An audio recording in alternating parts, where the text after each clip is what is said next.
तीरंदाजी तेज निगाह नहीं, महारत का खेल है।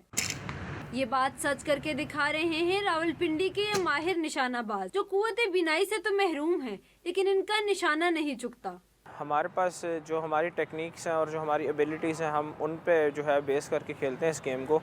अल्हम्दुलिल्लाह अब इस काबिल हो गए हैं कि इस साल जो है मैंने वो अभी लास्ट मंथ जो पंजाब गेम्स हुई हैं वहाँ पे मैं गोल्ड मेडलिस्ट रहा हूँ। धुंधलाई आंखों से निशानाबाजी करते ये खिलाड़ी जिंदगी में किसी से पीछे ना रहने का पैगाम सुनाते हैं। कोई भी इनएबिलिटी है, कुछ काम आप नहीं कर सकते, तो उसको आप अगर अपनी वीकनेस बनाएंगे तो डेफिनेटली आप कुछ नहीं कर पाएंगे।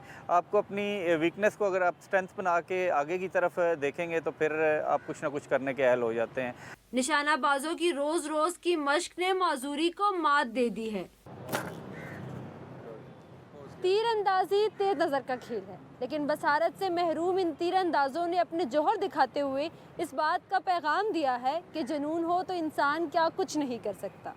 कैमरामैन राव अफजल के साथ ज़ैनब अली, डॉन न्यूज़, इस्लामाबाद।